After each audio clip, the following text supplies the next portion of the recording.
Hello दोस्तों, आज की इस वीडियो में हम बात करेंगे फ्लिपकार्ट के एक्सिस बैंक क्रेडिट कार्ड के बारे में। बहुत बड़ा डिवैल्यूएशन होने वाला है 12 अगस्त 2023 से, तो आपके लिए जानना बहुत ज़रूरी है कि क्या है डिवैल्यूएशन, क्या आपको मिलने वाला है। क्या मिलेगा तो कुछ नहीं, जो ऑलरेडी है वो छिनने वाला है।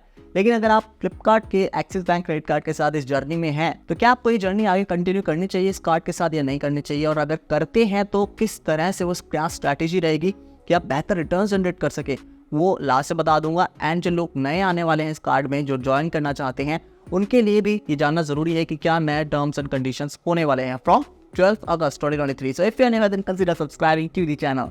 भाई सबसे पहली चीज़, जो ये कार्ड था ना, आपको एक्सक्लूसिविटी दे देता था। चाहे आप फ्लिपकार्ट से खरीदे, फिर चाहे आप मिंत्रा से खरीदे, आपको 5% का कैशबैक आपके हाथों में दे दिया जाता था।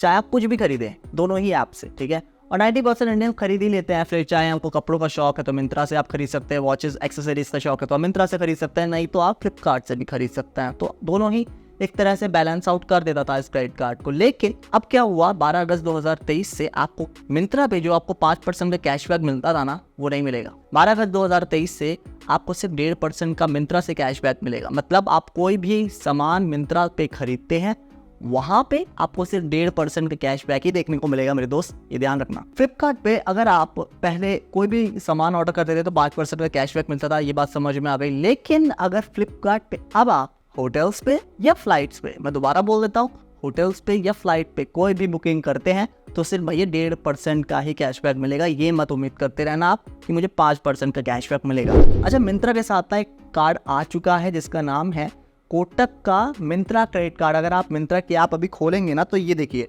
इस तरह का आपको एक क्रेडिट कार्ड देखने को मिल जाएगा। यहाँ से आप डायरेक्ट से अप्लाई भी कर सकते हैं, ठीक है। अब इनके पास कस्टमर्स है कम, कोटक वालों के पास, तो इन्होंने क्या काम करा, इन्होंने कहा कि अपना जो कैशबैक रिटर्न तुम दे रहे हो वो कम करो बाकी बैंक्स के साथ, ताकि हमारे पास ज्यादा कस्टमर्स एक्वायर होना शुरू हो जाए। तो एक स्ट्रैटेजी अपना रहे कोटक वाले भी। अच्छा, दूसरा सबसे बड़ा चेंज ये है कि जो पहले ये कार्ड हुआ करता था वो फ्री हुआ करता था, इसमें कोई भी ज्वाइनिंग फीस नहीं हुआ करती थी। Let me know in the comment section जिन्होंने फ्री ले रखा है क्रेडिट कार्ड।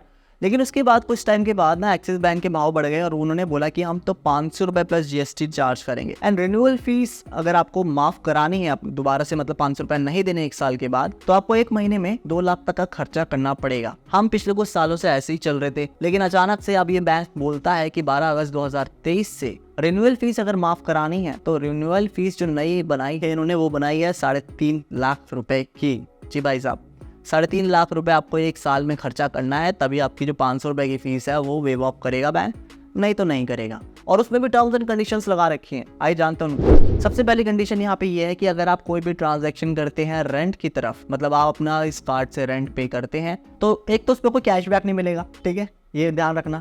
दूसरी चीज़ ये है कि उस रेंट को इन 3.5 लाख में नहीं गिना जाएगा। भाई कितने ऐसे लोग हैं यार जो रेंट पे रहते हैं, हर एक के पास अपना खुद का घर नहीं होता है, लेकिन रेंट निकाल दिया उन्होंने, कहा कि 3.5 लाख में रेंट शामिल नहीं करेंगे हम। दूसरी चीज, यूटिलिटीज भी किया, कोई भी खर्चा, भाई मेरे पानी का बिल, मेरे इलेक्ट्रिसिटी का बिल, जहाँ मैं रहता हूँ बिल भी तो आते होंगे कई सारे, वाईफाई का बिल, तो उन पे किया गया कोई भी खर्चा कैशबैक के लिए अवेल नहीं कर सकता मैं। अच्छा दोस्तों, जो कैशबैक है ना, वो पहले बहुत सारी चीज़ों में नहीं दिया जाता था। फॉर एग्जांपल, अगर आप अपने व्हीकल में पेट्रोल डलवाते थे तो आपको कैशबैक नहीं मिलता था। फ्लिपकार्ट से कोई सामान आप EMI पे खरीदते थे तो आपको कैशबैक नहीं दिया जाता था। एंड साथ के साथ ही मैंने लेट से कोई सामान फ्लिपकार्ट से EMI पे ना करवा के मैंने फुल पेमेंट कर दिया, लेकिन 4-5 दिन बाद मुझे लगा नहीं यार मेरा बजट खराब हो जाएगा, तो मैंने उसे EMI में कन्वर्ट करा ली, तो ऐसे केस में भी कोई भी कैशबैक नहीं दिया जाता था। तो ऐसे बहुत सारे केसेस थे, जैसे कि आप मेरी बी रोल में देख सकते हैं, ये कोड्स हैं, उनके आगे सर्विसेज लिखी हैं, आप पॉज करके देख भी सकते हैं कि किस किस सर्विसेज के आगे आपको कोई भी कैशबैक नहीं दिया जाता था। ये था सारे के सारे। अब मैं आपको बताता हूँ कि इसमें कुछ नई चीजें ऐड ऑन हुई हैं। अब नई चीजों में आपको बताया, जैसे कि आपका अगर रेंट पेमेंट है भाई, तो रेंट पेमेंट ना तो आपका 3,50,000 की कैटेगरी में गिना जाएगा, ना ही आपको कैशबैक की कैटेगरी में गिना जाएगा। ये बहुत बड़ा एक यार ड्रॉबैक है इस कार्ड का अब से, खासकर 12 अगस्त 2023 से। दूसरी चीज यहाँ भी ये है, यूटिलिटीज पे किया गया कोई भी पेमेंट आपका कैशबैक की तरफ आपको नहीं लेके जाएगा, मतलब आप कोई भी कैशबैक यहाँ से अवेल नहीं कर सकते। यूटिलिटीज में क्या क्या आ गया, आपका पानी का बिल, बिजली का बिल, आपका वाईफाई का बिल, हर एक वो बिल जो यूटिलिटीज के अंडर आता है, आप इसको कैशबैक के लिए अवेल नहीं कर सकते। इसके अलावा अगर आप कोई भी ऑनलाइन कोर्स खरीदते हैं या फिर कोई भी एजुकेशनल पर्पसेस के लिए चीज़ें खरीदते हैं, तो उस पर भी आपको कोई भी कैशबैक आप नए सिरे से देखने को नहीं मिलेगा 12 अगस्त 2023 से। अब बात करते हैं उन लोग की जिनके पास ऑलरेडी कार्ड है, तो क्या आपके लिए वर्थ इट है ये रखना कार्ड आगे की जर्नी के लिए। सबसे पहली चीज़, आपको अपना यूजेस देखना है कि आप सबसे ज़्यादा शॉपिंग कहाँ से करते हैं। देखिए, अगर आप एक ऐसे बंदे जो फ्लिपकार्ट से सबसे ज़्यादा शॉपिंग करते हैं, तो फ्लिपकार्ट में अगर आप इसको ब्रेक डाउन करेंगे ना, तो ऐसे कोई मेजर चेंज आपको देखने को नहीं मिलेंगे।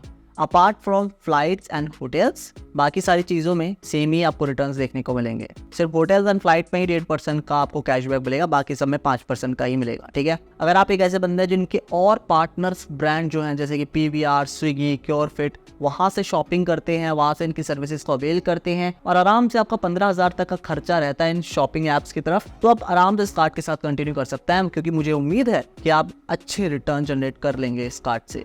लेकिन अगर आप एक ऐसे बंदे हैं जो कि ना फ्लिपकार्ट से ज़्यादा शॉपिंग करते, ना ही इन ऐप से ज़्यादा शॉपिंग करते, तो क्या ही फ़ायदा है इस कार्ड को रख के, तो आप स्किप कर सकते हैं। इस कार्ड को छोड़ के किसी और अच्छे कार्ड की तरफ जा सकते हैं। और अब वो बंदों की बात करते हैं जो कि इस कार्ड को ज्वाइन करना चाहते थे या हैं, उनकी बात कर लेते हैं कि क्या आपको अवेल करना चाहिए। तो आपके लिए भी सेम जवाब है कि आपको अपनी यूजेज देखनी है कि आप कौन सी ऐप सबसे ज़्यादा चलाते हैं, चाहे आप अमेज़ॉन ज़्यादा चलाते हैं या फ्लिपकार्ट ज़्यादा चलाते हैं। तो अगर मैं अपनी पर्सनली बात करूँ तो मैं अमेज़ॉन ज़्यादा यूज़ करता हूँ एज़ कम्पेयर टू फ्लिपकार्ट। तो अगर मैं होता तो मैं अपना यूजेज देखता कि मैं शॉपिंग के लिए क्या ऐप यूज़ करता हूँ, अमेज़ॉन, ठीक है। डाइनिंग के लिए मैं कौन सी ऐप यूज़ करता हूँ, स्विगी या जोमेटो, अच्छा ठीक है। जिम में कहाँ जाता हूँ, क्योरफिट जाता हूँ या कोई और जगह जाता हूँ। मूवीज़ में कहाँ जाता हूँ, IMAX जाता हूँ या PVR जाता हूँ। तो ये सारी चीज़ें आप कंसिडर करके देखें, और अगर इनमें से एक भी मैच हो जाती है, जैसे कि आप फ्लिपकार्ट पे ज़्यादा शॉपिंग करते हैं, स्विगी पे ज़्यादा खाना खाना पसंद करते हैं, PVR पे जाना पसंद करते हैं, तो नए बंदे इसमें आ सकते हैं। अगर नहीं है तो टाटा बाय बाय करके जा सकते हैं किसी और कार्ड की तरफ। विद दैट बीइंग सेड, उम्मीद करता हूँ यार आपको ये वीडियो पसंद आया हो, इन्फॉर्मेटिव लगा हो। If you like this video, do give a thumbs up, क्योंकि बहुत मेहनत लगती है आप लोग के लिए वीडियोज़ लाने में, तो आप प्लीज़ थोड़ा सा अपना प्यार दिखाइए। And I will see you next time guys, bye.